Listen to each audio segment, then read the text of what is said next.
Hi, my name is Alisha Mosloff. I'm a PhD student in Kaffner School of Natural Resources. And I study wild turkey reproduction, advised by Drs. Mitch Weedman and Mike Burns in cooperation with the Missouri Department of Conservation. Wild turkey populations in Missouri declined by about 25% during the mid to late 2000s. In some regions of the state, such as northern Missouri, several indices have suggested that declines were greater than 50%. These declines were a result of poor turkey production in 2007 through 2010. The population improved slightly in 2011, 2012, and 2014, but poor hatches during 2016 through 2019 led to another decline in wild turkey abundance here in Missouri. This decline is particularly noticeable in northern Missouri. In northeast Missouri, typically only about 25% of hens are observed with broods, and those broods average 3.8 poults or chicks. This is compared to the statewide average of 34% of hens being observed with broods, and those broods consisting of 3.7 poults. Research conducted in northeast Missouri by the Missouri Department of Conservation in 2014 to 2019 found 78% of adult hens were nesting, while only 46% of juvenile hens were nesting.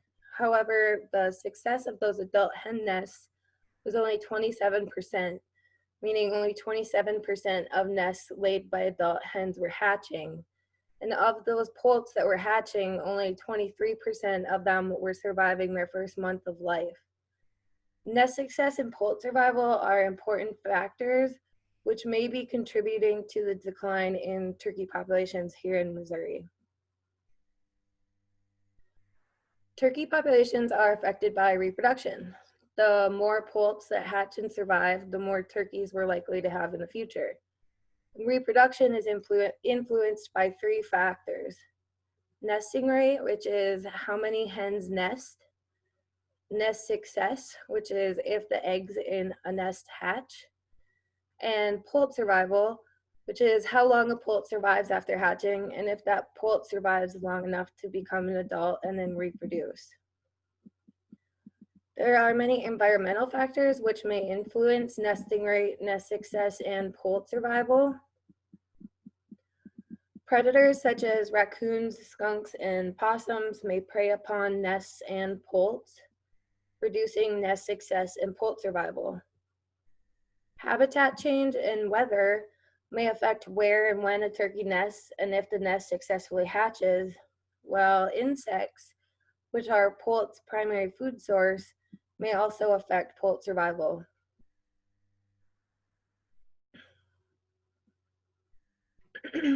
However, these factors are typically all studied independently, but things like weather may impact when predators are most active or if they're likely to prey upon nests and poults. Similarly, weather may impact the abundance of insects or poult food. Habitat may also affect where predators are on the landscape, increasing or decreasing the interactions between predators and turkeys. And it may affect how many insects are found on the landscape. Imagine an agricultural field that's been treated with an insecticide. This is likely to have less insects and result in less food available for turkey poults. Any of these environmental factors may also influence turkey reproduction, so nesting rate, nest success, and poult survival. Predators may impact each one independently, as well as weather, insects, and habitat change. And so this turkey study will look at all of these factors in tandem and hopefully paint a better picture as to why turkey populations are declining here in Missouri. In order to determine how these environmental factors are influencing things like nesting rate and nest success, we need to be able to keep tabs on the wild hens, see where they're spending their time, if and when they are starting to nest, and if and when those nests are hatching. So for the next 4 years, we're going to catch wild turkey hens in the spring and fit them with GPS and VHF transmitters. There's an example of a hen being fit with a transmitter here on the far right picture. And this will allow us to know where the turkeys are and how long they've been there. But then after the poults hatch, we also need to be able to locate them to understand how long they're surviving and if these environmental factors such as weather, insects, predators, or habitat are affecting their survival. To find the poults, they will also need to be fit with VHF transmitters. So we built an aviary pictured here to assess the potential effects of different transmitter attachment techniques on poult survival and growth.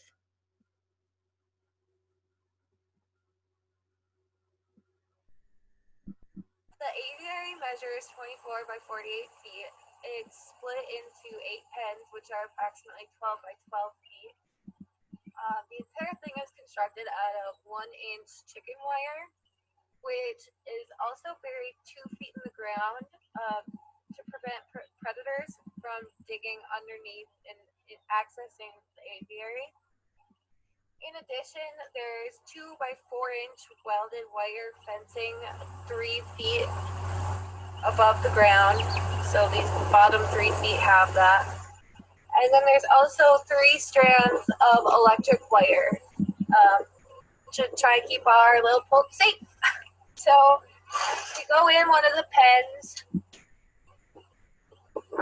Basically, it's just 12 by 12 feet. The grass has been trampled a little bit, but we try and let it grow to keep it as natural as possible. There's roosts. The poults are about 2.5 weeks old now, but when they get a little bit older, they'll start roosting at night. So these are for then. Each pen also has a shelter inside of it. Just like if you could imagine a barn, you know, for regular poultry, or little poults would have their mother to provide them shelter, right, in the wild. So, but instead here we have this shelter, which comes with a brooder to simulate the heat of a hen. So the chicks just walk underneath there. They can touch the bottom of the brooder with their back, and then it's warm, so they keep warm from that. Then they're given some food and some water, which they just hit this with their beak and water comes out. Then we also spread some food around in the aviary to try and encourage some natural foraging behavior.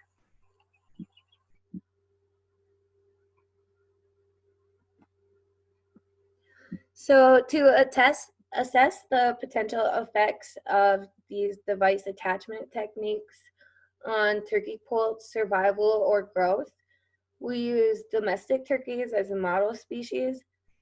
Bourbon red turkeys were chosen because they grow similarly to a wild turkey. And we have 3 treatment groups: control birds, which did not receive a device and serve as a baseline for comparison. And then some poults had devices glued onto their backs, and some poults had devices anchored underneath their skin with a suture. And the data collected from this study will allow us to determine the most effective and least invasive way to monitor wild turkey poults. So to attach a device with the glue-on method, first the poult's feathers are trimmed and plucked where the device will be attached, which is on their back, just behind their wings. And then the device is simply glued onto the poult's back with a piece of cheesecloth between the device and the poult's skin. The suture method involves placing 2 sutures just underneath the poult's skin on their back. These devices are placed in the same location as the glue-on devices. And then the device is simply tied onto the poult's back using these sutures.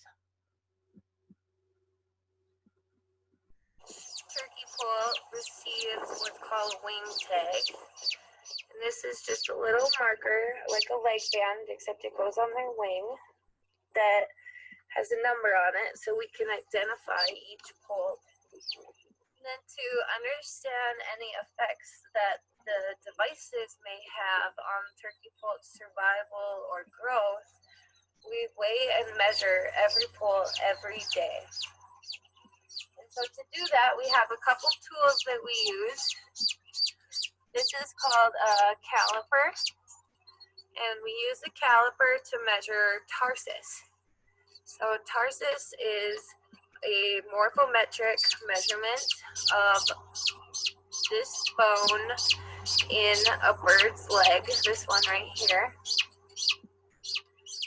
And this bone grows as the bird grows, and so this measurement is most indicative of the poult's growth. And so basically all we do here is find where the bone is and then measure to the top of the bone on the outside of the bird's foot. And this guy's tarsus is 38.28 millimeters. To weigh the birds, we simply use a scale and a lady's nylon stocking.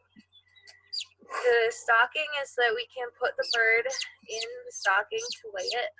This keeps the poult contained, but also is not harmful to the poult. So we simply wrap them up in a little package and put them on the scale. And this poult is 181.8 grams this morning.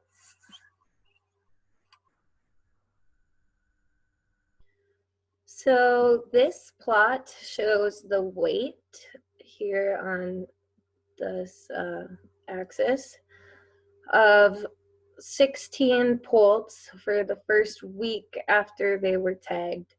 So each day here is another day. And the pink dots represent poults which were not tagged. The green dots represent poults whose devices were glued on. And the blue dots represent poults with sutured-on devices. And so at this time, we're not seeing any separation really of these dot colors, which is basically just a good early indicator that the devices and their attachment technique are not affecting the poult's growth. So thank you for your time today. If you have any questions, my email is listed here, and feel free to send them over.